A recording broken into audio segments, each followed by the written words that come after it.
Հակակոռուպցիոն դատարանը նախագահության Դրմյանի քարտուղարությամբ Թորոսյանի 2025 թվականի հոկտեմբերի 14-ին դրամբաց նախնական դատական նիստում շարունակում է թիվ ՀԿԴ 00650224 գործի քննությունը նիստերի քարտուղարին խնդրում զեկուցել ովքեր ներկայացել։ Արգելի դատարանը նախնական դատական նիստին ներկայացել են այսօր գլխավոր դատախազության ներկայացուցիչներ Դավիթ Մելորյանը եւ Կարլին Աքիմյանը, պատասխանող Արմեն Սաքապետոյանը, պատասխանողներ Արմեն Սաքապետոյանը, Մարիանա Մխրչյանը եւ Հայկ Սաքապետոյանի ներկայացուցիչ Հարազատ Ասադյանը։ Ներկայացել են նաեւ իրավաբան Նեթի թղթակից Տիգրան Ղուկասյանը եւ ներկայացրել է միջնորդություն տեսանկարչական դատական նիստը ներկայացրել է անվանակարգը։ Լավ, շնորհակալություն։ Նախ սկսենք նիստը լրատվամիջոցի միջնորդության քննարկումով։ Պարոն Ղուկասյանի անվանակարգը ստուգվեց, վերադարձվում է միջնորդության դեմ առարկություններ տալիս եք ձեր համաձայնությունից, որ պատասխանատուն տալիս եք։ Իսկ պայմանը ոչ տեսանկարանի, համակարգչում եղած տեղեկությունները։ Պարոն Ղուկասյան, այնպես խնդրում տեխնիկապես ապահովեք, պարոն Սաքապետյաններ չի առարկում, որ համակարգչի էկրանը չէ, կարող եք հետևից ասել։ Ճանապարհներ գործընկեր պարոն Հարությունյանը ճանապարհին օբյեկտիվորեն այստեղ կցանումները տարածաշրջանում փոքրինչ կուշանա, խնդրում եմ, եթե հնարավոր է 10 րոպեով հետաձգենք, մինչև 11 գործընկերի ու սկսենք։ Ընդմիջենք նկատի ունեք։ Ահա, ընդմիջենք էլի տակական։ Լավ, նախ միջնորդության մասով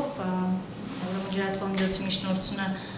բավարարվում է դատարանի որոշմամբ, ինչ վերաբերում է պարոն Հարությունյանի ներկայանալուն, ինչքան սպասենք։ 10 րոպե աղջի դատարան մինչև ճանապարհին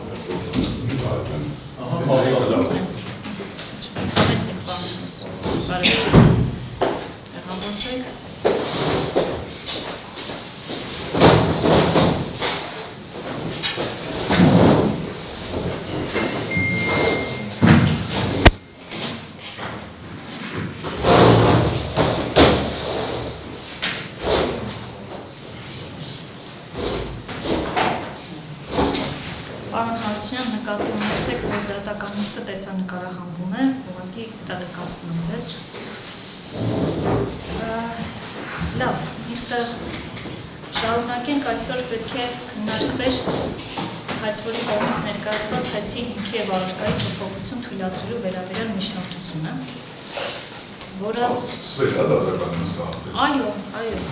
Ես ներողություն եմ խնդրում ուշացման համար, կցանումների պատճառով դատում։ Միջնորդությունը ներկայացվել էր հուլիսի 30-ին եւ չի քննարկվել, նաեւ միջնորդության ներկայացումից հետո հայցվորը ներկայացրել էր հայցի հիմքում ընկած հաշվարկ արտացոլող Excel ֆորմատով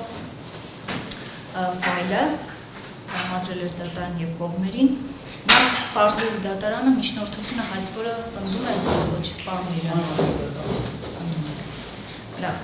Միջնորդության վերաբերյալ հարցեր պատասխանող կողմը ունի թե ոչ։ Այո,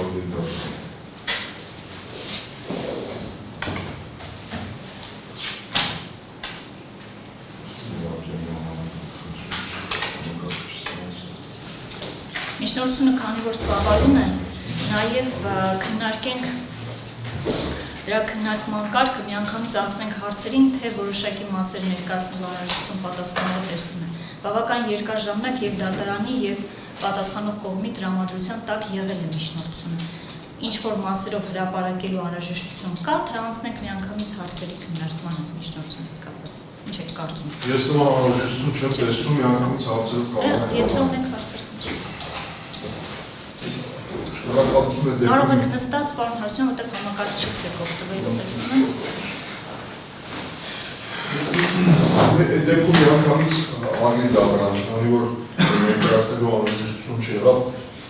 իմ հարցադրումները բացառապես քաղաքացիական դատարանության ունեցել ավետարանություն ուղղված դրա անվանությամբ ալինելու, այսինքն հարցերի իմաստը, փոխությունների էությունը հասկանալու այն փաստերի շրջանակը եւ փաստակազմը, որը փոխությունների այն ենթարկվել, ես այսպեսի համեմատական վերլուծություն եմ արել նախկինում ներկայացված այցի, այսինքն մենք հիշեցնեմ 3 տարբերակ ունենք, առաջին սկզբնական հայցադիմում, հետագայում փոխությունների ենթարկվում բազացվել է, այցը եւ հիմա նորից ներկայացվել է այցի ավելացման միջնորդություն։ Առաջին հարցադրումը հետեւյալին է վերաբերում, արդյոք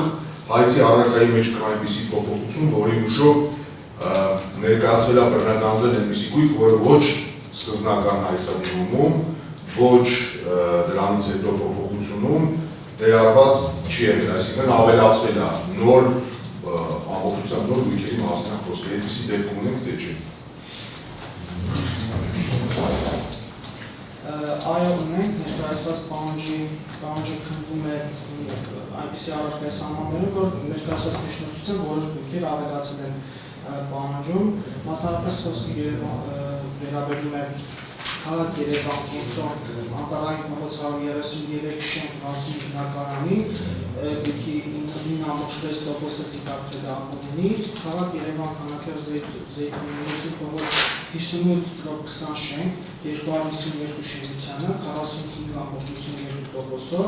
քաղաք Երևան Արգիշտի փողոց 48.8 շենք 27 ավտոկայանատեղին 100%, քաղաք Երևան Արգիշտի փողոց 48.8 շենք 20 բնակարանը 92.01%, քաղաք Երևան Ազատ ներողություն հարգելի դատարան։ Բոլոր այն դեպքերում, երբ որ փոփոխությունները փոփոխվել է, ըստ էության հարցը դրան չէր վերաբերում, տոկոսների փոփոխությանը հետագայում կանադառնալ, ես ասում եմ լրիվ նոր գույք, այսինքն որը ոչ թե նախորդում օրինակ չգիտեմ 5% հիմա դառել է 15% ապօրինի հատված, այսպես ասենք ձեր հաշվարկներում, այլ ընդհանրապես նոր բան, որը որ 100%-ով կամ նոր ինչ-որ դիմբանը, նոր գույք է հայտնվել մեր հայցի առարկայի մեջ, որը որ ոչ նախկինում է եղել, անկախ թե դրա տոկոսը ինչքան է եղել, եւ ոչ առաջին փոփոխության ժամանակ, պատկերացրեք։ Բայց հրապարակված այդ գույքերը թերևս չեն միայն Արգիշտի 48-ի դրոպ 8-27 ավտոկայանատեղին էր, որը որ նոր է իմ հաշվարկման, մնացածը տոկոսային հարաբերությամբ եղել է նախկինում, հետո կարող է դուրս, այսինքն առաջնային հայցում։ Առաջնային հայցում, այսինքն իմ խնդիրը հետևյալն է, ես ուզում եմ հասկանամ բացարձակ նոր բան հայտնվել է մեր պատմության մեր իրականության մեջ, թե հետ եք եկել են առաջնային։ Որոնք չեն եղել ոչ հայցադիմի մեջ, ոչ էլ հայցի հիմքի առարկայի փոփոխության մեջ։ Նույն վերահսկողական մնացածները փոխվել են օրինականության տոկոսները։ Լավ, հարգելի դատարան, եթե միայն այս հայցադիմումն է, ես իհարկե հետագայում կփորձենք նաև հասկանալ, որովհետև իմ հաշվարկով շուրջ 10 անուն գույք է ավելացվել, հետևյալ իրավիճակներում, դա ըստ էության այս փոփոխությունները բոլորս հասկանում ենք, որ հայցի առարկան եւ տասական մասով եւ առարկայի մասով ավելացվել է, այսինքն մենք ունենք սկզբնական հայցադիմում ներկայացված, այդտեղ նվազեցված եւ նոր ներկայացված, որտեղ 10 անուն նոր գույք ավելացել, իմ խնդիրը հետևյալն է, որ պարզենք ինչ փաստական կազմա 175-ով փոփոխվել, որ ըստ էության 10 անուն գույք ավելացել, հարցադրումը ինչով է պայմանավորված, որովհետև ըստ էության փոփոխությունը կապված է ՍԴ որոշման հետ եւ ենթադրվում է, ցանկացած դեպքում այդպես ենք հասկացել, որ ուսումնասիրության ժամանակահատվածը կամ ավելի ճիշտ է ժամանակահատվածը, որի նկատմամբ ապօրինի ծագում ունեցող գույքի բռնականության մասին նորեկը տարածվում է,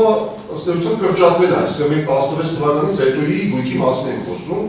ըստ էության դուրս է գալիս հետևյալը, որ փոփոխությունով մինչև 16 թվականի պաշտոնավարումը մարտ ամիսի, եթե չեմ սխալվում, ամբողջ այդ ժամանակահատվածի գույքային կազմը ըստ էության դուրս է եկել բռնականությունից եւ համարվել է օրինական գույք, դրանով հանդերձ 10 անուն գույք 16 թվականից մինչև 24 տարվա մեջ ավելացել է։ Ես այս ավելացման տրամաբանություն եմ ասում, ես օրինակ կարող թվարկեմ այդ գույքերը, փորձենք այդ ձևի, հա, օրինակ ըստ իմ հաշվարկների 27 ավտոկայանատեղին է, 40 դրոպ 20 բնակարան, 58 դրոպ 20-ի 116 բնակարան, եւ հայտնվել է մեր մոտ UM Agro-ՍՊ-ի 100% բաժնեմաս, Best Properties-ի 100% բաժնեմաս, Immobilier-ի 100% բաժնեմաս, Vanescu-ի 100% բաժնեմաս։ Ես ինչքան ասեցի ես արդեն 8, Ասլիկ Մարտիրոսյանի փոխհարության պահանջի իրավունքն է, ըստ իմ հաշվարկների կարծես թե այսքանն էր։ Հա, եւ Lexus 250 մակնիշի 55-28%-ը։ Մեկ էլ սա է կարծես թե ավելացել։ Ես իմ հաշվարկներով, իմ համեմատականներով կարող եմ ինչ-որ մի բան շփոթել, բայց ցանկացած դեպքում այս գույքերը, որոնք որ նախկինում չեն եղել, հիմա ավելացել են, բացի այդ լրիվ ինձ համար նորություն է 4 կազմակերպությունների բաժնեմասերը ամբողջությամբ բռնականության հետագայում ապօրինի դիտարկվելու հիմքերը, այսինքն մինչ այս պահը մենք ունեցել ենք պահանջի իրավունքներ եւ ավելացել է այս հայցադիմում բաժնեմասն ամբողջությամբ։ Կուզեի հասկանալ ինչ փաստական հանգամանքներ են փոխվել կամ ինչ է տեղի ունեցել այս փոփոխություններում, որ այս ՍՊ-ների բաժնեմասը ներառվել է ապօրինի ճանաչված գույքի կազմում։ Նաև հասկանանք միգուցե 170 նորվածի 5-րդ մասի ուժով բան է փոխվել, այսինքն կարող է ինչ-որ իրավունքի կամ շահի խնդիր կարող առաջանալ այստեղ։ Կուզեի այս մասը հասկանալ, օրինակ այդ փոփոխությունների հիմքում ինչ փաստական հանգամանքներ է փոխվել, որոնք որ հիմք են հանդիսացել այս բաժնեմասերը ապօրինի դիտարկելու ձեր նշվածով։ Միջնորդությամբ նշվել է, որ այցի հիմքի առարկայի փոփոխություն թույլատրելու միջնորդությունը պայմանավորված է երկու հանգամանքով՝ սահմանադրական դատարանի որոշմամբ և կատարված վերահաշվարկով։ Սահմանադրական դատարանի որոշման հիման վրա 2016 թվականից առաջ եկած գույքերը դիտարկվել են օրինական, այսինքն եթե որոշակի ապացույցներ հանրօրինական եկամուտների ձեռքբերումների մասին դիտարկվել են օրինական, հաշվառելով սահմանադրական դատարանի որոշումը, որ պետք է կապվի պաշտոնավարման ժամկետի հետ։ Երկրորդ մասով վերահաշվարկը, հաշվարկի փոփոխությունը պայմանավորված է որոշակի հանգամանքների գործիբյութերի վերանայմամբ։ Հայցի հիմքի և առարկայի փոփոխությունը պայմանավորված է նաև գործիբյութերի, մասնավորապես կողմի ներկայացած դիրքորոշումների և իսկ փաստաթղթերի վերանայմամբ, որի արդյունքում իրավասու մարմինը գնահատելով կողմի ներկայացած փաստաթղթերը ուսումնասիրության հայտնի հանգամանքների հետ համակցության մեջ ներկայացված որոշ փաստեր գնահատել է ոչ արժանավար։ Մասնավորապես խոսքը վերաբերում է որոշակի փոխառության պայմանագրերի, որոնք վերանայման արդյունքում գնահատելով նաև ուսումնասիրության այլ նյութերի հետ համակցության մեջ իրավասու մարմինը դիտել է ոչ արժանավար և հիմք չի ընդունել հաշվարկը կատարելիս։ Արդյունքում տեղի ունեցել հաշվարկի փոփոխություն, ներկայացվել նաև աշխատանքային ֆայլը, թե ինչպես է այդ փոփոխությունը ազդել գույքերի օրինականության, ապօրինության գնահատման վրա։ Ներողություն, պարոն Հարությունյան, քանի որ խոսք գնաց պատասխանողի կողմից ներկայացված նյութերի դրանց վերագնահատման մասին։ Տեսեք, ձեր միջնորդության մեջ, պարոն Միրյան, նշված է 4-րդ էջում, որ 2024 թվականի մայիսի 7-ին, 14-ին և 27-ին պատասխանողի կողմից ներկայացվել են մեծածավալ դիրքորոշումներ, նյութեր, դրանով պայմանավորված իրականացվել է վերահաշվարկ։ Ուրեմն եւ դրանից հետո, ընդ որում այդ վերահաշվարկի արդյունքում 2024 թվականի նոյեմբերի 11-ին իրականացվել է հայցի հիմքի եւ առարկայի փոփոխություն։ Հենց հայցվորի միջնորդությամբ։ Հիմա այդ նոյեմբերի 11-ից հետո հայցվորը որևէ նոր ապացույցներ, նյութեր պատասխանողի կողմից ստացել է, որը հիմք կհանդիսանար վերստին կրկին վերահաշվարկի համար, թե ոչ, թե միայն մայիսի նյութերն են։ Միայն ներկայացված նյութերը հարգելի դատարան, որոնց վերանայման արդյունքում, ինչպես ասեցի, որոշ փաստաթղթեր ներկայացված դիրքորոշումներ փաստեր գնահատվել են ոչ արժանավար։ Այսինքն մայիսին ներկայացված 3 դիրքորոշումների ու նյութերի արդյունքում հայցվորը իրականացնում է վերահաշվարկ, նոյեմբերի 11-ին հայցվորի միջնորդությամբ իրականացվում է հայցի հիմքի եւ առարկայի փոփոխություն, մեծածավալ փոփոխություն, որից հետո նորից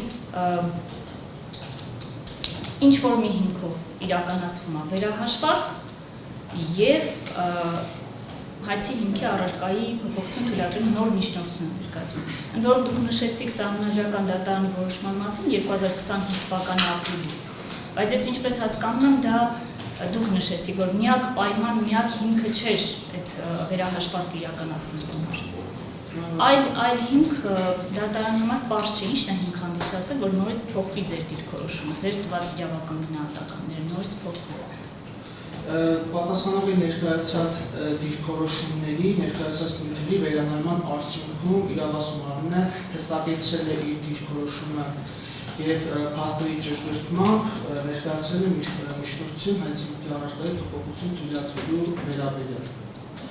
Վերանայելու հիմք գործի քննության ընթացքում վերանայման հիմքը ո՞րն է եղել,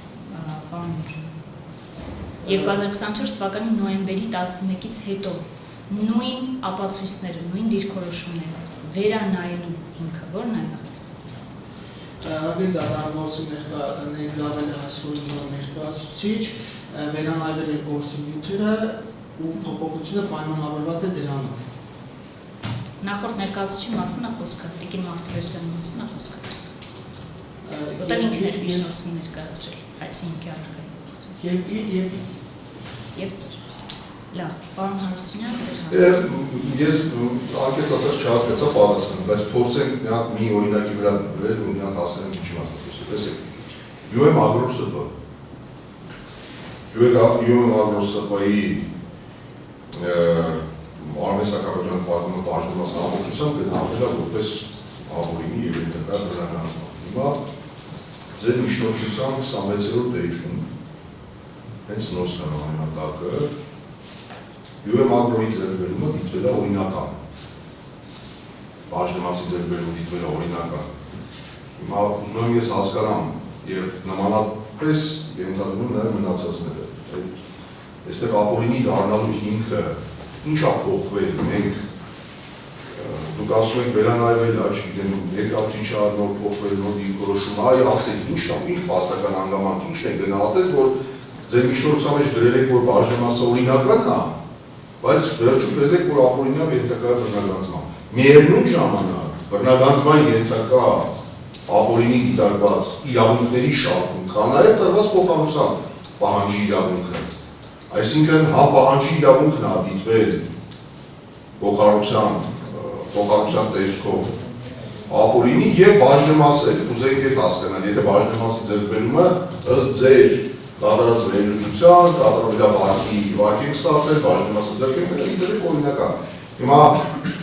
այս հարցադրումների ամբողջ իմաստը կայանում է նրանում նաև, որովհետեւ մենք հասկանանք 170 հոդվածը մի դեպք է պահանջում եւ փոփոխությունը մերժում է, եթե իրավունքի կամ հետապնդող շահի փոփոխությունն է տեղի ունենում։ Մենք մի հատ հասկանանք, ապօրինի շահը պատկերացնում ենք, որ գույքը պետք է լինի ապօրինի եւ ենթակա լինի բռնագանձման։ Հիմա դուք օրինական եք դիտել գույքը, բայց ենթակա բռնագանձման։ Ուզում եք մասել։ Ուզում մի հատ փոփոխությունների տրամաբանության մեջ հասկանանք այդ ոնց է ստացվում։ Օրինակ UM Agro-ի մասով օրինական է դիտվել կամադրական կապիտալում կատարված ներդրումը։ Սակայն ներդրում ինչ կանոնադրական որն է ներդրումը որոշակի գումար է ներդրվել կազմակերպությունը հիմնադրելու համար։ Տեղի ունեցել վերահաշվարկ, որի արդյունքում պարզվել է, որ կասենք ինչ գումար է ներդրվել, բոլորիս համար պարզվում է, ինչ գումար է ներդրվելու մասը, ինչ փաստական գաղտնի մասն է։ Դուք նշեցիք 26-րդ էջում 26-րդ էջում դեզոն չկրկնեց։ 26-րդ էջում մասնակցության ձեռքբերման մասնակցության ձեռքբերման մասնակցությունը դնվել է մեր կողմից։ Սարքապետյանը սպասարկելի մի հատ հարցադրումները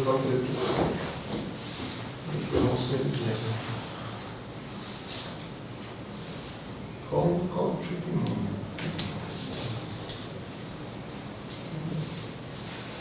Այսպես 26-րդ էջում նշված է ամս ձեռք է բերվել UM Agro 100% մասնակցությունը 264 միլիոն 350,000 դրամով։ Եվ նշված կազմակերպությունը տրամադրել է 775 միլիոն դրամի չափով փոխհարություն։ Տրամադրված փոխհարությունները, որոնք որ չեն հիմնավորվել օրինական եկամուտի։ Մի հատ շարունակությունը որ խնդրեմ կարդա, մինչև այդ արտահայտությունը անելը։ Կոնկրետ այս տարվա փոխհարության տրամադրումը հիմնավորվել է օրինական եկամուտի աղբյուրներով։ Մենք տրամադրել ենք աշխատանքային ֆայլ, աշխատանքային ֆայլն է երևում, թե կազմակերպությանը տրված ինչ փոխհարություններ չեն հիմնավորվել օրինական եկամուտի աղբյուրներով։ Օրինակ 137 միլիոն։ Ձեր նշածը 137 միլիոն։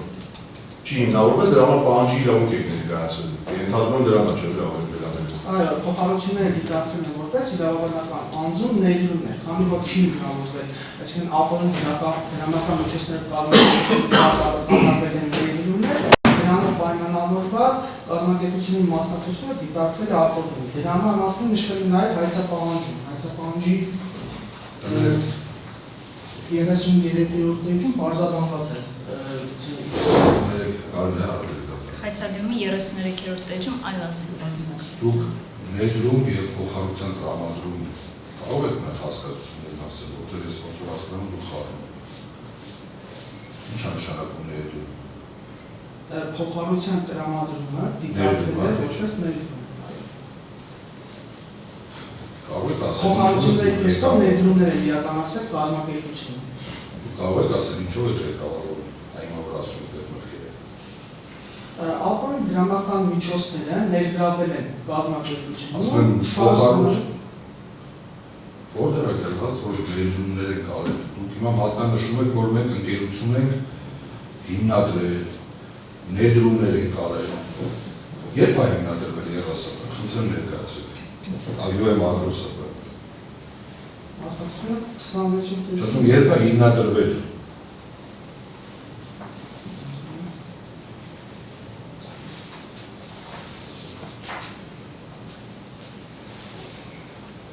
Չորսերորդ էջի վերջում կա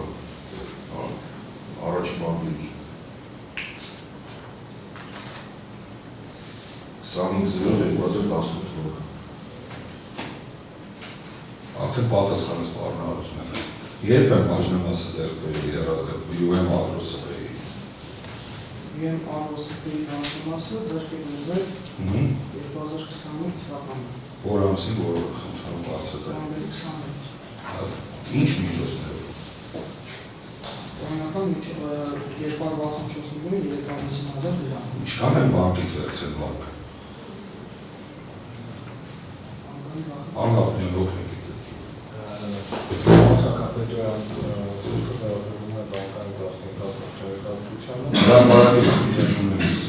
Ներգրավում է բանկային միջոցներ արդյունքում ձեռք է բերվել բաժնեմաս եւ տրամադրվել է փոխհարություն։ Այսինքն եկեղեցական բաժնեմասի ձեռք բերումը օրինական միջոցներով է իրականացվել։ Օգնպես մասով այո։ Ճիշտ է, պարոն Աբունյան։ Այո։ Ընկերությանը 770 միլիոն դրամ փոխհարությունը օրինական միջոցներից է տրվել։ Բանկային միջոցներից բանոսը։ Օրինական է թե չէ։ Այո։ Օրինական։ Այսինքն ձեռք են բերել օրինական բանկից վերցած վարկային միջոցներով եւ փոխհարությունը տվել են օրինական բանկից վերցած վարկային միջոցներով։ Ճիշտ եմ ասում։ Ճիշտ եք ասում։ Հիմա ի՞նչն է ապօրինի այդ բաժնեմասը։ Այդ ընկերության մեջ փոխհարություններ են ներդրվել։ Տվել են փոխհարություն 137 միլիոն դրամի տարբեր ժամանակ։ Շատ է տվել, բայց 137-ը դիտարկել է ապօրինի։ Հիմա առավելագույնը, որ դուք կարող եք փնդել 137 միլիոն դրամ փոխհարության գումարը ձեր կողմից դիտարկված կարող եք պահանջել։ Ճիշտ է։ Բայց ինչ կապ ունի ընկերության բաժնեմասը, որ դիտարկել եք ապօրինի եւ հիմա ներկայացրել եք մրցել եք։ Դա ինչ կապ ունի 170-ում նշված ձեր շահիկը իրավունք եք մտած կարող եք բացատրել։ Տրամադրված փոխհարություն, բանջումը եւ տրամադրված փոխհարության գումարը չի հիմնավորվի, մասնակցությունը հաշվառնելով, որ գումարը ներդրվել է կազմակերպությունում ու կազմակերպությունը դրամական միջոցը օգտագործելու արդյունքում գեներացրել է եկամուտ շահույթ։ Ինչքան է գեներացել շահույթ։ Ասեք։ Այս բանը Այդ հարցերը գուցե բովանդակային հայցի պարզման փուլում քննարկենք, պարոն Սակապետյան։ Արգելդատան, ես ունեմ ուղղակի մենք ֆիքսենք, ես մի օրինակով լավ, ոնց պարոն Արարությունն ներկայացնի, որ հայցադիմի փոփոխությունը,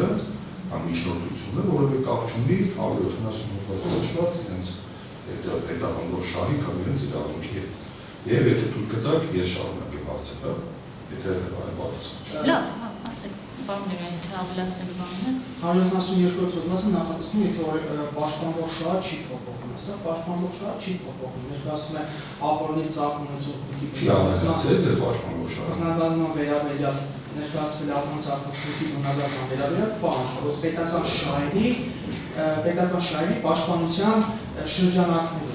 Փոփոխվել նշանակում է եւ մեծանալ եւ փոքրանալ, շահը ավելանալ կամ պակասել։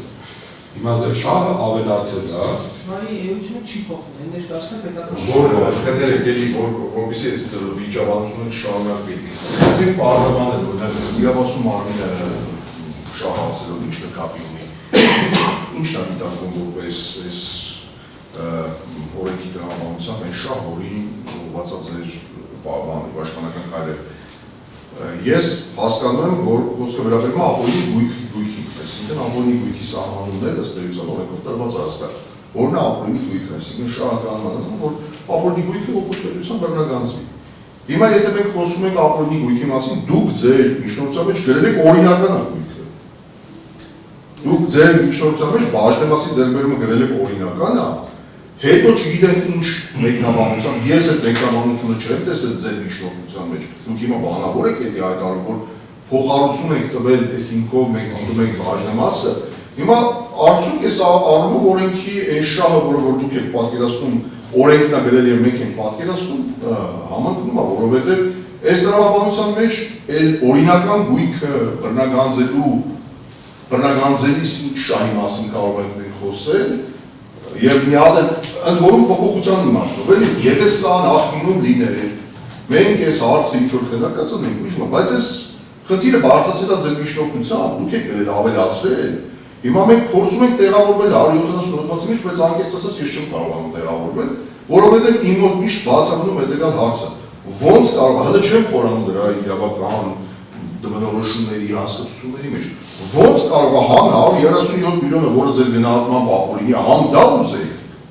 ասեք սա ապօրինի է, այս գույքը պիտի գանձեմ, հա, որտեղ 137-ը չես ունեցել, որ տվել ես փոխառություն, ձեր պահանջում ես 170-ը, մի հատ էլ ասեք այդ ՍՊ-ի ամբողջ բաժնեմասը, որի համար վճարել են մոտ 1.47 դրամ, վարկով վերցրել, վճարել են այդ գույքը ձեռք են բերել, եւ նաեւ ասեք այդ բաժնեմասը պիտի բռնագանձեն։ Այսինքն հավեն փողը, հավես բաժնեմասը, որովհետև այդ փողը ապօրինի էր։ Այս տրամաբանությունը ես շահի տեսանկյունից չեմ կարողանում հասկանալ։ Կարող է որևէ ձև հիմա փորձում եք ինչ-որ հիմա մեկնաբանել, բայց ձեր գրածի մեջ այդպիսի բան չկա։ Երբ որ ես կարդում եմ ձեր գրածը, ես տեսնում եմ հետևյալը. օրինական գույք, չբավականացնող մեր կողմից հաշվարկով ևս մեկ անգամ չբավականացնող դրամական միջոցներ, պահանջի իրավունք պահանջում եւ 100% բաժնեմասի բռնագանձում։ Այս տրամաբանությունը կարող եք ասեք, որ շահն է, երբ որ դուք բաժնեմասը բռնագանձում պահանջ եք ներկայացնում, ուզում եք նա իրար հետ կարող եք նաև արագ անցնել 170 հոդվածի 5-րդ մասնա, հայցի առարկական ինքնի փոփոխություն թույլատրելու վերաբերյալ միջնորդությունը դատարանը մերժում է, եթե այն բավարարելու դեպքում փոխում է այն իրավունքը կամ օրենքով պահպանվող շահը, որի պաշտպանության նպատակով հայցը սկզբնապես հարուցվել է։ Հիմա սկզբնապես հայցը հարուցվել է ապօրինի գույքը բռնագանձելու շահով, այսպես ասենք, իրավունքից ելնելով, բայց հիմա բռնագանձում է օրինական գույք։ Կարող է ինչ-որ մի բան փոխվել, մենք չենք իմանում, դա այս տրամաբանությունը խնդրենք, մեր հարցադրումը զուտ այս տրամաբանության մեջ է, ոչ թե քննարկում ենք ձեր մեկնաբանությունները, այս սրա վերաբերյալ իշխանում է հիմնավոր չի, այլ շահի տեսանկյունից, ոնց եք դիտում օրինական գույքը այս պաշտպանող շահի տեսքով Այլ բան կլիներ օրինակ, եթե ասեք 137-ը չեմ ուզում, օրինակ տրամաբանորեն, հա, ասեք ես ներդրումը, որ արել եք, սրանով սևացրել եք այս բաժնեմասը, ոնց որ այդպիսի մեկնաբանումներ մեկ-մեկ իրավասում իրար թույլատալի։ Եվ բաժնեմասը պետք է գանձել։ Եթե այս մոտեցումը լիներ, միգուցե կարողանա ինչ-որ, բայց դուք ամեն եք ուզում ամեն։ Հայաստանի 26-րդ էջը վերաբերում է ընդհանուր մի գործարքի կազմակերպությունը ձեռք բերելու գործարքի մասով դիտարկվել է օրինական, բայց հայցակնումը բաղկացած է նաև 33-րդ էջից, որտեղ հստակ նշված է ինչու է նշված կազմակերպությունը մասնակցությունը դիտարկվել ապօրինի, այսինքն իրավասու մարմինը չի պահանջում գույք, որը համարում է օրինական, իրավասու մարմինը ապօրինի մասնակցություն է պահանջում եւ հիմնավորում է ներկայացված միջնորդություն հայցապահանջում, թե ինչու է գտնում, որ գույքը… Որ էջում ներելություն 33 Կարելի է մի հատ հարց անել։ Այս մասը պարզենք նոր, հա, հենց այդ հարցի մասին է։ Օրինակ, եթե UM Agro ընկերության բաժնետերը լիներ Հարազատ Արսակյանն ու ես փոխառություն տված եմ։ Էլի ուզենք եք բաժնեմասը։ Այդ ձեր ասած ես այդ փոխանցում տված լինեի ինչ-որ շահույթները սևացրած լինեի ոնցուղաստի։ Օրինակ բարձրատ ասատել լիներ բաժնետեր, ես ընկերությանը տված լինեի փոխանցում։ Էլի ուզել էի դեռ։ Այդ շահը նույն շահն եք հետապնդել ես այդ ասում։ Ինչով է արժում հայցի հիմքի և առարկայներ։ Հասկանամ միտեղ բաժնետեր են և միտեղ փոխատու և նույն ընկերության հետ ունեմ երկու իրավական առնչություն, բաժնետեր և փոխատու։ Հիմա դուք ասում եք, որ ես տվել եմ փոխառուցը, իմ համար էլ բաց չի շահը ձեր հետապնդում, օրինական գույքը բռնականձելու, որ ճանաչում եք օրինական, էլ ասում եք պետք է բռնականձել։ Հիմա դուք ասում եք տվել ես փոխառություն, շահույթով սևացրել ես և դրա համար էլ ուզում եք բաժնեմասը։ Հիմա եթե այդ ընկերության բաժնեմասը պատկանել երրորդ անձի, էլի բաժնեմասը ուզելու եք, թե չէ, բայց իմ փոխառությամբ սևացրած լինեի շահույթը։ Կոնկրետ այս դեպքում, Սահակապետյան, ես նշեցի, որ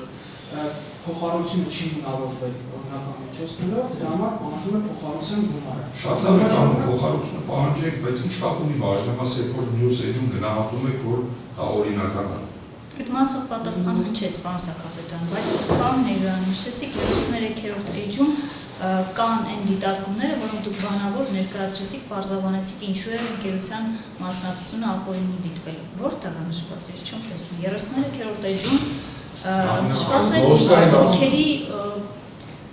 թվարկումը ինչ-որ։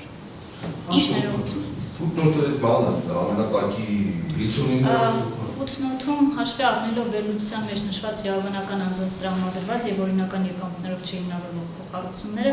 իրավասու մարմինը որպես ապօրինի եկամտի օգտագործմամբ ձեռք բերված մասնակցություններ պահանջում է նաեւ համապատասխան իրավաբանական անձու մասնակցություն։ Հասկանալի է։ Այսինքն սա այս ֆուտնոթը վերաբերում էր 59 նկատի ունի ընդհանուր դիրքորոշումը բոլոր մասնակցությունների մասին։ Լավ, հասկանալի։ Իսկ հարցին պարոն Մեջյան, պարոն Հարությունյանի հարցին չպատասխանեցիք։ Շահի տեսանկյունից հետապնդվող։ Հետապնդվող շահը չի փոփոխվում։ Մենք դատողություններ ենք արել գույքի մասնակցության օրինականության վերաբերյալ։ Հիմնավորել ենք, թե ինչու ենք ասում, որ մասնակցությունը ապօրինի է ու ապօրինի ծագումեցող գույքի բռնականձման վարույթի շրջանակներում ներկայացնում ենք գույքի բռնականձման պահանջ, այսինքն պաշտպանվող շահը այս դեպքում չի փոփոխվում, այսինքն պահանջի հայցադիմի ներկայացված պահանջի տեսակը չի փոփոխվում, ներկայացնում է ապօրինի գույքի բռնականձման վերաբերյալ պահանջ։ Հասկանալի, այլ հարցեր պատասխանող։ Այս թեման չէ, բայց հարցը դուք ես Հարցեր եթե կան, խնդրեմ։ Հարգելի ներկայացուցիչներ դատախազության, արդյոք ձեզ նախորդող այս գործով բարում իրականացած որևէ դատախազի մասով արկա է որևէ ծառայողական քննություն կամ որևէ վարույթ, որը որ առնչություն ունի սույն գործի հետ դատախազություն։ Ձեզ հայտնի է Այսինքն առարկային չի վերաբերվում։ Միջնորդության քննարկմանը ինչու է վերաբերել ձեր հարցադրումը, պարոն Սահակապետյան։ Ես ուզում եմ այս հարցից հետո մյուս հարցը ստանամ, հարգելի դատարան, արդեն կոնկրետ միջնորդությանը վերաբերելով զարգացնելով ձեր կողմից բարձրացվող հարցը, որ ինչ փոխվեց նոյեմբերի 11-ից հետո, այսինքն ինչ փաստական հանգամանքներ փոխվեցին դուք ձեր միջնորդության մեջ եղեք պայմանավորված գործով իրականացված վերահաշվարկով։ Ինչ-որ մի բան պիտի տեղի ունենա, որ որևէ նոր դատախազ իրականացնի վերահաշվարկ։ Ճիշտ եմ ասում, ինչ-որ մի բան պիտի տեղի ունենա, օրինակ նոր տվյալ ստանա, օրինակ ինչ-որ մի քրեական գործից ինչ-որ մի նոր տվյալներ ստանա, ինչ-որ նոր Երևան եկած հանգամանքներ պետք է լինեն, ինչ-որ մի բան պետք է տեղի ունենա, որ իրականացվի, ես ինքս էլ աշխատել եմ երկար տարիներ ֆինանսների նախարարությունում, պետական շահ եմ ներկայացրել և ինքս առանց որևէ նոր հանգամանքի, եթե գլխավոր մասնագետը դրանց առաջատար մասնագետ եկա, չեմ գնացել փոխել։ Ինչն է փոխվել, դա եմ ես ուզում հասկանալ։ Նոյեմբերի 11-ից հետո ինչ-որ ինչն է փոխվել, կարող եմ հասկանալ։ Ինչ իրավունքի, ինչ չհետապնդման նոր հանգամանք է հայտ եկել, կամ հետապնդվող շահի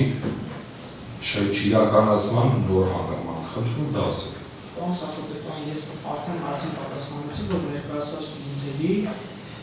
իրենց համակցության մեջ վերանայման արդյունքում իրավասու մարմինը վերանայել է դիրքորոշումը ներկայացված որոշ փաստերի հետ կապված։ Իրավասու մարմինը դուք ամբողջ դատախազական համակարգի նկատում եք, թե գործով լիազորված դատախազը։ Դատախազը ներկայացնում է իրավասու մարմին։ Չհասկացա սա պատասխանը։ Դուք որ ասում եք իրավասու մարմնում տեղի ունեցել վերանայում, ճիշտ է։ Այ ինչն է փոխվել, ես դա չեմ հասկանում, համակցության մեջ ինչն է փոխվել։ Ինչ նոր երևույթն է, համակցությունը դա Ինչպես որոշվեց պարոն Մեյջյան ներողություն, որ պիտի վերցնեք ու այս հայցով, հայցի ուրեմն արդեն փոխված հայցի հիմքում դրված հաշվարկը կամ նյութերը նորից վերանայեք իրավական գնահատական տակ։ Ինչպես որոշվեց։ Գործով ներգրավել է հայցքննորդ ներկայացուցիչ, որ ուսումնասիրել է գործի նյութերը և քննարկումների վերանայում գործի նյութերի վերանայման արդյունքում իրավասու մարմինը վերանայել է հայցի հետ կապված ներկայացված փաստերի հետ կապված դիրքորոշումը և ներկայացրել է 500 փոփոխություն բաժանելու վերաբերյալ միջնորդություն։ Նայեք հիմա իրականության մեջ դա պետք է սենց տեղի ունենա։ Ես եկա վերցեցի ամբողջ գործը, նայեցի, տեսա որ նախկին դատախազը ինձ ինքնեն դատախազը ում մոտից ես գործը ընդունել եմ։ Բազմաթիվ ապացույցներ, խոսքը մեկ ապացույցի մասին չի։ Տասնյակ ապացույցներ, որոնք որ ներկայացվել է պատասխանողի կողմից, գնահատել է ոչ իրավաչափ կամ սխալ, ասենց ավելի բարձ ասեմ։ Ու դա չի վերաբերում մի ապացույցին, դա չի վերաբերում 1 միլիոն դրամին, դա չի վերաբերում 10 միլիոն դրամին, դա չի վերաբերում 100 միլիոն դրամին, դա վերաբերում է 900 միլիոն դրամի չափով նախորդ դատախազը սխալ է գնահատել ամբողջ ապացույցների համատեքստում, ճիշտ եմ ասում։ Սխալ գնահատելու հարցը չի, պարոն Սախոպետյան, վերաբերում է դիրքորոշմանը, ներկայացված նյութերի վերաբերյալ վերքին համաձայնություն, արդյոք ներկայացված փաստը ու դա հաստատող փաստաթղթերը արժանահավատ են թե ոչ։ Բայց չեմ ուզում եք մտնել բովանդակային արժանահավատության մասով կքննարկենք, ես ուրիշ տեսանկյունից դա ձեզ հարց տամ։ Այսինքն նախորդ դատախազը այլ շահեր էր տապնդում, հիմա դուք այլ շահեր եք տապնդում։ Ոչ։ Լավ, սենց հարց։ Խոսքը վերաբերում է ներկայացված նյութերի գնահատմանը։ Ախր հիմա այս որ հարցը մտնելու են ըստեյության քննության մեջ, բայց հասարակ օրինակ բերեմ, էլի, նույն պայմանագիրը ոնց կարող է գնահատվել այլ ձեր մի դատախազի կողմից, այլ ձեր մյուս դատախազի կողմից, նույն պայմանագիրը, ես չեմ հասկանում։ Մի դատախազի մոտ այլ հանգամանքների համակցության մեջ փաստաթղթը վերջին համոզում։ Մի գործարքի մասին եմ խոսում, ես Պողոս Պողոսյանից ստացել եմ փոխանցման գումար, փոխանցման։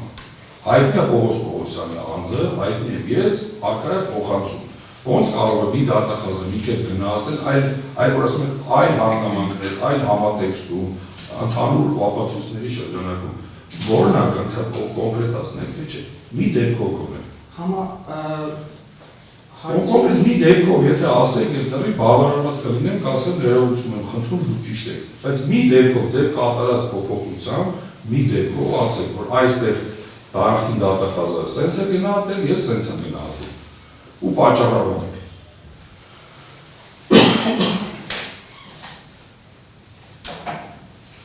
Օրինակ, որոշակի փոխառության պայմանագրեր, ներկայացվում են որոշ փոխառության պայմանագրեր, որոնցով պետք է հիմնավորվեր պատասխանողների հաշվի որոշակի միջոցների մուտքերը։ Նշված մուտքերի նկարագրություն դաշտերում առկա չէ որևէ նշում փոխառության պայմանագրի առկայության մասը, ըստ բանկային տվյալների մասն է։ Եվս պատասխանողը այդ փոխառությունները վերադասվում են կանխիկ ձևով, այսինքն բանկային տվյալների վերլուծությունը որևէ ձևով չի վկայում այն մասին, որ դրամական միջոցների մուտքի իրավական հիմքը եղել է փոխառության պայմանագիրը։ Այդ տվյալների վերլուծության ներկայացված փոխառության պայմանագրի համադրման արդյունքում համակցության մեջ գնահատվել է ոչ արժանահավատ։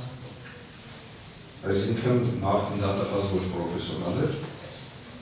ոչ ինչպես նշեցի, հարցը չի վերաբերում այս։ Այսինքն ներկայացուցիչի փոփոխությամբ պայմանավորված պարոն Մերոյան իրավասու մարմնի դիրքորոշումը, գործարքների գնահատում, իրավական գնահատական տալը կարող է փոխվել հիմա որևէ պատճառով, որ դուք այլևս ներկայացուցիչ չհանդիսանաք սույն գործով, հաջորդ ներկայացուցիչի դեպքում նորից նույն գործընթացը լինելու է, նորից վերահաշվարկ, վերագնահատում, հա, այդպես պիտի մենք կանխատեսենք։ Ինչ եք կարծում։ Հարգելի դատարաններ, ներգրավել են նոր ներկայացուցիչ, ծանոթացել է գործընթացներին, քննարկել է իրավասու մարմինը, ներկայացրել է ըստ դիրքորոշումը։ Իսկ դուք անձամբ երբ որ ներգրավվեցիք, Տիկին Մարտիրոսյանը ներգրավվեց, Տիկին Տեր-Թորոսյանի, հա, ուրեմն կարծեմ, երբ որ ներկայացությունը ավարտվեց, Տիկին Մարտիրոսյանը ներկայացուցիչ ասաց, որ կատարվել է վերագնահատում, վերահաշվարկ։ Դուք երբ ներգրավվեցիք, այդ ժամանակ դուք ինքներդ ևս իրականացրեցիք այդ նույն գործընթացը, վերագնահատումն ու վերահաշվարկը, թե վստահեցիք նախորդ ներկայացուցչի իրականացրած աշխատանքին։ Հարգելի դատարան, գործի նյութերի ծանոթանալու դիրքորոշում ներկայացնելու համար ժամանակ է խնդրել, գործունեությունը հետաձգվել է, գործունեությունը ծանոթացել եմ և գտնում եմ, որ պետք է ներկայացված նշանակություն, իրավասու պետք է կնքի ներկայացված նշանակություն։ Այլ հարցեր։ Հարգելի դատարան, դուք իմ ախտեսող հարցերը ճիշտ ասած տվեցիք դատարան և մի հատ էլ ես հասցրամ ու երևի ավարտել ովքեր են այսօր դատախազության ներկայացուցիչները այս գործով, մենակ դուք երկուսով, թե այլ ներկայացուցիչներ կամ ներկայացված։ Ես ու պարոն Ափիլյանը։ Այսինքն մյուս նախորդ դատախազների լիազորությունները դադարեցված են։ Մյուս դատախազները այլևս ներկայացուցիչ չեն ստեղծել։ Ինչով է դա հիմնավոր։ Իրավասու մարմինը որոշել է, որ տեղյակ գործով այսօր ներկայացուցիչ։ Հարգելի ներկայացուցիչ, դուք դատարանին ներկայացրել եք, ձեր դատախազության ներկայացուցիչները դատարանին ներկայացրել են լիազորակներ։ Այդ լիազորակների կամ վերջիններից լիազորությունների դադարեցման վերաբերյալ որևէ փաստ առկա չէ։ Հիմա ստացվում է իրավիճակ, որ Նելի Տեր-Թորոսյանը սույն գործով հանդիսանում է ներկայացուցիչ, ուղղակի այսօր երևի դատական նիստին ներկա չի եղել, կամ չգիտեմ ինչու է բացակայում, և դուք եք նաև հանդիսանում ներկայացուցիչ, այսինքն դատախազության կողմից երկու ավելի 3 ներկայացուցիչ կա, ավելին պարոն Ափիլյանը որպես հաշվարկ իրականացնող տնտեսագետ համ համաձայն էր Նելի Տեր-Թորոսյանի հետ, համ համաձայն էր Տիկին Մարտիրոսյանի հետ, համ համաձայնած էր հետ, բայց նաև դուք երկու ներկայացուցիչով այսօր ներգրավված եք, որոնք որ տարբեր դիրքորոշումներ են ներկայացնում դատարանին։ Խնդրեմ բարձրաբանեք։ Խոսքը Տիկին Տեր-Թորոսյանի մասին։ Այո։ Այս հարցը նախորդ նիստերին նույնպես բարձրացանվել է, Տիկին Մարտիրոսյանը պատասխանել է, Տիկին Մարտիրոսյանը ներգրավել է, պայմանավորված է եղել գործերի վերաբաշխումը տեղի ունեցել աշխատանքային ծանրաբեռնության պայմանավորված, իսկ թե ով է ներկայացնում իրավասու մարմին, որպես հայցողի ներկայացուցիչ, ովքեր են հանդես գալիս, դա վերաբերում է իրավասու մարմին։ Ես այսքան հարցը գիտեք ինչ եմ գալիս, որ հիմա վաղը մյուս ձեր ներկայացուցիչ չկաչասի ես պարոն Մերոյանի հետ համաձայն չէի, որովհետև դուք երրորդ անգամ 1.5 տարվա ընթացքում հայցադիմում եք փոխում կամ միջնորդություններ եք ներկայացնում, ըստ էության 1.5 տարվա մեջ մենք որևէ քայլ չենք գնացել, նախորդ դատական նիստերից մի քանի քայլ գնացել ենք, ապա ելի հետ գնացինք կամ հետ ենք գնում առաջին կետին, ճիշտ է, քաղաքացիական դատավարության օրենսգրքով ձեր իրավունքն է անընդհատ հայցադիմի փոփոխություններ, լրացումներ ներկայացնել մինչև գտնենք դատականության փուլ, բայց դուք ըստ էության չարաշահում եք ձեր այդ իրավունքները, որովհետև դուք դա անում եք ոչ թե նրա համար, որ հետապնդեք այն շահը, որ գրված օրենքով կամ իրականացնեք այդ իրավունքը, որ գրված օրենքով, դուք ականել չարաշահում եք այդ իրավունքը, ձեր ստացված իրավունքը չեք գործում բարեխղճորեն և արդյունքում ինձ կոնկրետ վնաս եք պատճառում։ Եվ ես զրկված եմ որևէ վնաս ուզելու հնարավորությունից, թե սույն դատական նիստով, թե սույն դատավարության, թե ընդհանրապես։ Համաձայն չեք իմ հետ։ 1.5 տարի մենք ինչով ենք զբաղվում, հարգելի ներկայացուցիչներ, 1.5 տարի իմ կյանքից, դուք 3 տարի գնացել եք, ամեն ինչ ստուգել եք, ամեն աշխարհի բոլոր գործիքակազմը ունեք, Գնացել ստուգել եք, էլի շատ կներեք, քանքի ձևակերպումներով հայցապահանջեք ներկայացրել։ Ներկայացնում եք գույք, որը ես ընդհանրապես առնչություն չունեմ, հետո ասում եք դա ապօրինի է, հետո չեք ուզում ընդհանրապես այդ գույքը բռնագանձվի։ Կարամ այդ հարցերին ես հասկանամ, ոնց որ նախորդ դատական նիստերին գալիս եք 87 բնակարան եք ուզում, բայց Սլովկի Պարանգինոյի նման Լենինգրադի կամ ուրիշ թաղամասի ուրիշ շենքի 87 բնակարան եք ուզում։ Դուք ասենք հաճույք եք ստանում այս ամենից։ Պարոն Սաքապետյան, կան այլ հարցեր։ Չէ, ես Որովհետև միջնորդությանը Այս հիմքի փոփոխությունը ձեր աշխատանքային ֆայլն է, թե միջնորդությունը, որը որ ներկայացվել է դատարանում։ Միջնորդություն եք ներկայացրել դատարան, որով որ ընտրել եք ներկայացվել է դատարան, որով պահանջը ներկայացվել է առայն, որ ընտրում եք որոշակի հիմքերում կատարած փոփոխություն եւ առարկա։ Հիմա հայցի հետ միջնորդությունն է հայցի հիմքի փոփոխությունը, դա աշխատանքային ֆայլը, որը պետք է մենք ելակ հետ ընդունենք։ Ներկայացնել եմ միջնորդություն, բան։ Ոսկե միջնորդության մասին։ Լավ, բան է, հիմա իրավասու մարմնի որոշումները ձեր համար ընդունելու պարտադիր են, թե ոչ։ Իրավասու մարմինը պայմանական աշխատանքային որոշումներ ընդունում, դիրքորոշում ընդունում, չգիտեմ ձեր ներքինների աշխատակարգով ոնց է, դրանք ձեր կամ դատախազների համար պարտադիր են, թե ունեք ներքին Նույնությունն դատախազը ցանկացած գործ։ Այսինքն դրանք այդ դիրքորոշումներն ու որոշումները ձեր համար պարտադիր չեն։ Պարտադիր են, դրանք որոշումները քննարկումների արդյունքում են ձևավորվում։ Եթե դիրքորոշում է իրավասու մարմինը ունեն, այդ պարտադիր է դատախազի համար։ Արտասակ մեր կանոնադրություն։ Դրա համար եմ հարցնում։ Կանոնադրությունը տիրապետում է։ Դրա համար ուզում եմ հասկանամ, օրինակ իրավասու մարմնի դիրքորոշումները ձեր համար ընդունելու պարտադիր են կամ ընդունելի են, կիսում եք այդ կարծիքը լավ, շատ պարտադիր որակում չան։ Այսօր ներկայացուցիչը իրավասու մարմնի ներկայացնում է իրավասու մարմնի դիրքորոշումները։ Այն ինչ որ հիմի կատարում եք, այդ կարող ենք ելնենք այն կանխավարկածից, որ իրավասու մարմնի դիրքորոշումը։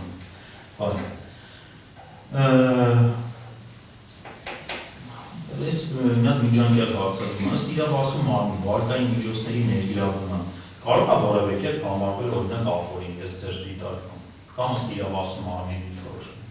Բացառապես վարկային միջոցների ներգրավման համար վերաբերում։ Ոչ թե դրանց սպառելը, ծախսելը կամ մարելը, այլ հենց վարկային միջոց ստանալը։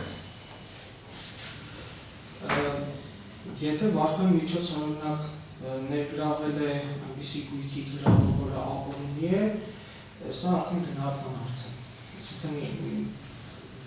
Ուղղակի իմպերատիվ ձևով օրենքը սահմանում է, որ փոխհարուցումները վարկային միջոցները օրինական են, այսինքն ստեղ դուք ըստ միանշանակ համաձայն չեք, որ այդ միջոցները կարող են օրինական, կարող են նաև ապօրինի լինեն կամ օրինական։ Պարոն Ասատրյան, միջնորդության քննության տեսանկյունից ինչ նշանակություն ունի առայն, որ եթե պայմանական օրինակը որ հիմնավորվի, այսինքն պաշտպանող շահի հետ պակասության մեջ է գտնվելու կախված այդ դիրքորոշումից։ Այդ դիրքորոշումը ընդհանուր։ Լավ, մեկ այլ հարցադրում, ճիշտ հասկացա, չէ՞ որ տիկին նախորդ ներկայացուցիչ փաստարկները տիկին Մարտիրոսյանի ամբողջությամբ ընդունում է։ Որը որ ներկայացվել է միջնորդությամբ։ Ասած միջնորդությունը ես մի ներկայացնում եմ, միջնորդությունը ներկայացնողը ես եմ։ Ամբողջությամբ ընդունում եք։ Նաև հստակեցնենք, ամբողջությամբ ընդունում եք նաև տիկին Մերիտեր Թորոսյանի ներկայացրած փոփոխությունները, որը որ մինչ տիկին Մարտիրոսյանի կողմից ներկայացվել էր, թե չէ։ Այսօր ներկայացուցիչ դիրքորոշումը արտահայտված է այս միջնորդությունը։ Հասկացա, տեսեք, քիչ առաջ ես ինչի հարցադրումները տալիս, որ իրավասու մարմնի դիրքորոշումները ձեր համար պարտադիր են, թե չէ, ինչ-որ ժամանակահատված այլ է, որ իրավասու մարմինն ունեցել է դիրքորոշումը, որ պետք է այս ելակետային փաստարկները ընդունեն, կատարեն վերահաշվարկ։ Այդ մտքի հետ կամ իրավասու մարմնի դիրքորոշման հետ դուք հաշտեք, թե չէ, այսինքն ունեք հակասություն, որը որ իրականացվել է ինտերկոլոսյանի կողմից նվազեցման վերաբերյալ։ տեսեք, մի քանի փոփոխություններ է բաները։ Ենթադրում է, որ այդ գործողությունները դատախազի կողմից ուղղորդվում են կամ հիմքում իրավասու մարմնի դիրքորոշումն է, ամեն մեկը ինքնուրույն չի գործում։ Ամեն դեպքում այդ կանխավարկածը որպես ելակետ ընդունում են։ Հիմի երբ որ տիկին Նելի Տեր-Թորոսյանը ներկայացրել է փոփոխություններ, այդ իրականացրած փոփոխությունների հետ կիսում եք այդ փոփոխությունները, թե չէ։ Ձեր հարցին չկապ ունի Ինչ կապ ունի, ես էական է, որ նաև հասկանանք իրավասու մարմինը առհասարակ դիրքորոշումների ճկունությունը ինչով է պայմանավորված, ամեն ներկայացուցիչ ներգրավումն է հիմքում, թե օրինակ Ալբանի ծագում ունեցող վիքի բռնագազման մասին օրենքի կարգավորումները ելակետերն են մեր համար այս պահին կարևոր, որպեսզի առարկությունները ձեր տված պարզաբանումների հիմքով մենք կարողանանք մեր պատշաճ առարկությունները վերաբերելի արդեն ներկայացնենք միջնորդության դեմ։ Այս պարագայում Տիկին Տեր-Թորոսյանի իրականացրած գործողության կամ վերահաշվարկի այսպես ասեմ, դիտողություններ կամ անհամաձայնություններ ունենք, թե չէ, կամ ունենք, թե չէ։ Ես գտնում եմ, որ հայցի թույլատրելիության հետ կապված որևէ կապ չունի ձեր հարցը։ Հարգելի դատարան, ինչ վերաբերում է բարեխղճությանը, Բարեխղճության մաղթում ախր բան չեմ հարցրել։ Անդադ ներկայացուցիչներ փոխվեն, փոփոխությունը ներկայացուցիչ պայմանավորված է եղել որոշակի օբյեկտիվ հանգամանքներով, դատական նիստում նշվել են գործընկերության ընթացքում, թե ինչով է պայմանավորված եղել։ Փոփոխությունը պայմանավորված է եղել գործերի վերաբաշխման պայմանավորված աշխատանքային ծանրաբեռնվածությամբ ու օբյեկտիվ հանգամանքներ են եղել, ոչ մի ընդհանուր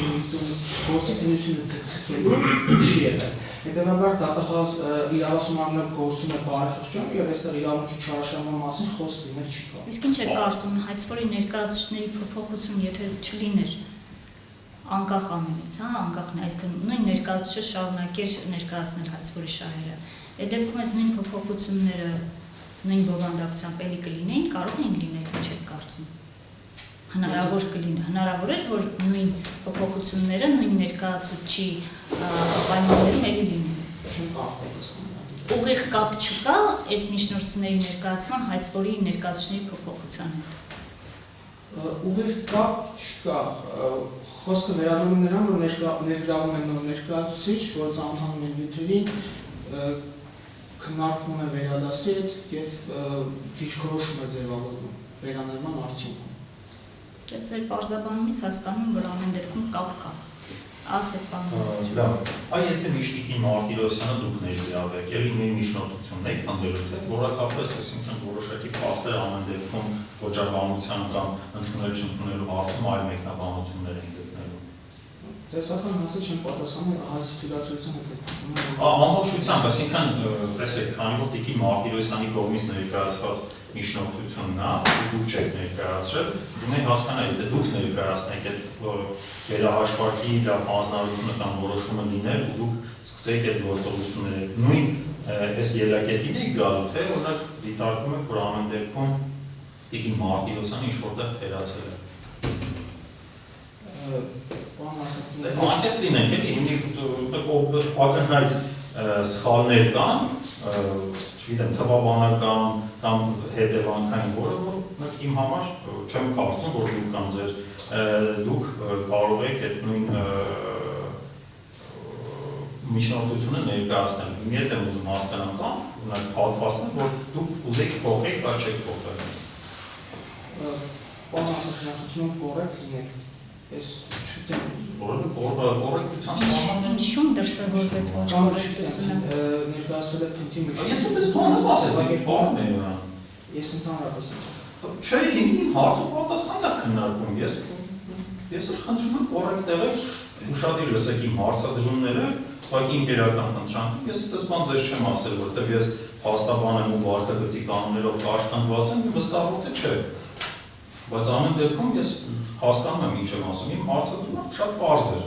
Որտեղ որևէ վիրավորական կամ երևի թե ոչ ձեզ, ոչ էլ Տիկին Մարտիրոսյանին։ Այստեղ ասում եմ տեխնիկական վրիպարկներ կան մեր գնահատման, որ դուք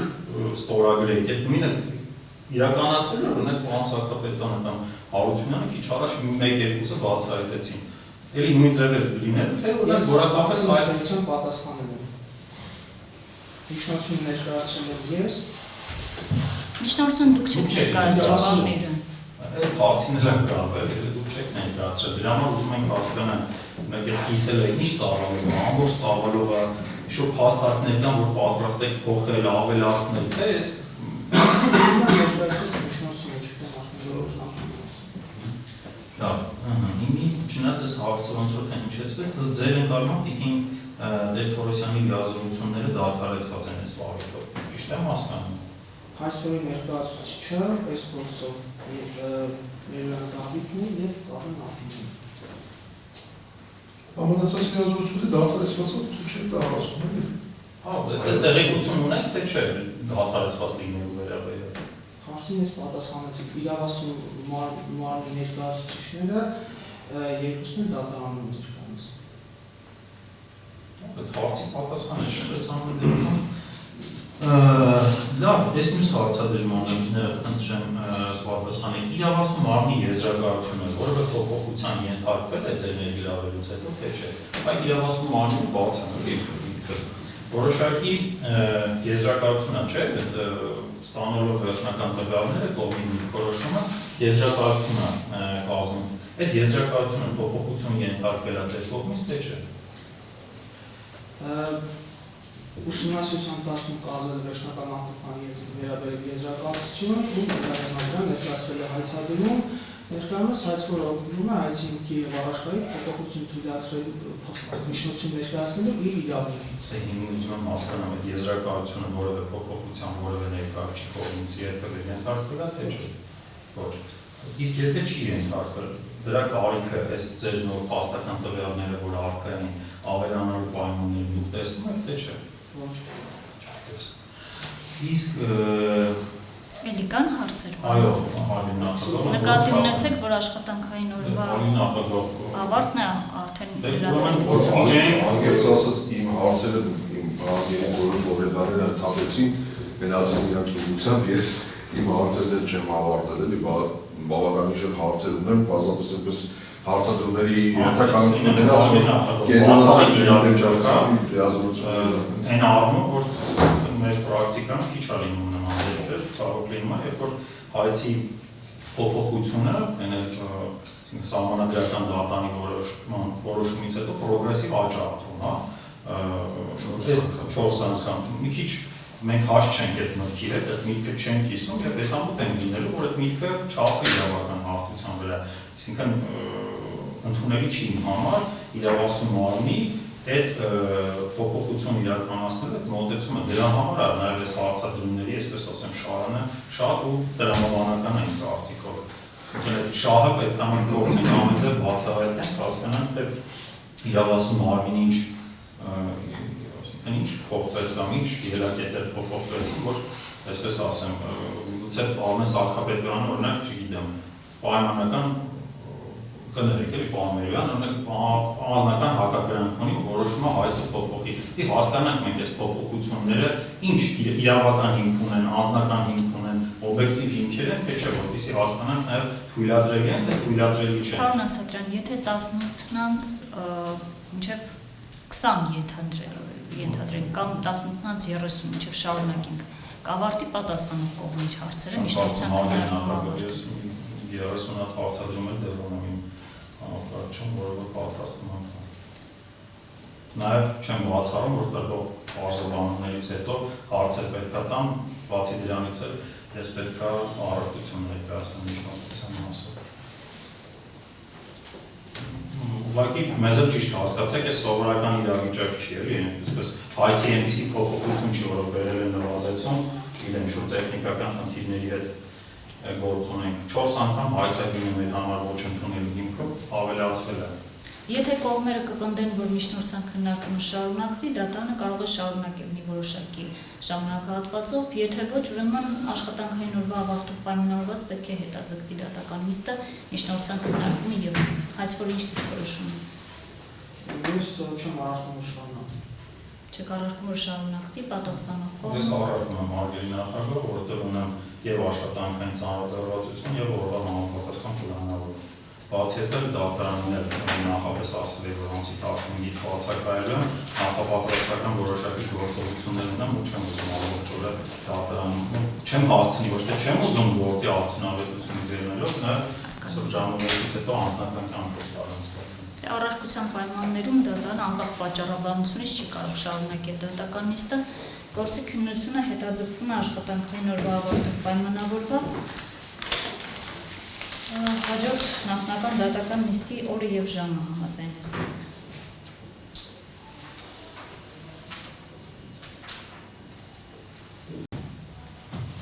Ձեր արձակուրդը երբ եք Նախագահ ամսի 30-ին ավարտվում է 31-ին էլ միջոց հարում ամսկա ներկայացրել։ Չես հարսանեկան արարողություն է, կանչամ նոյեմբերի 3-ից սկսած ցանկացած ժամ։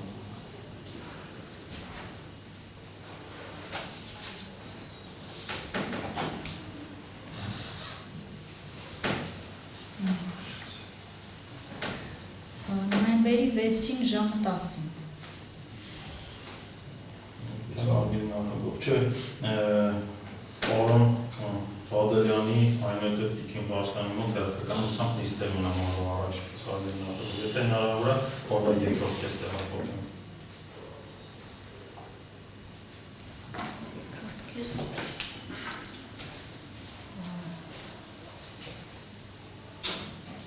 Կամ ամսի 7-ին, ամսի 7-ը առասարակցան հարավարություն։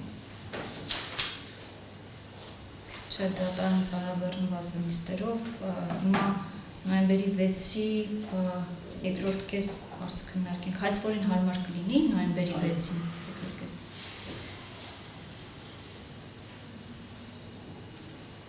Մեկ րոպե։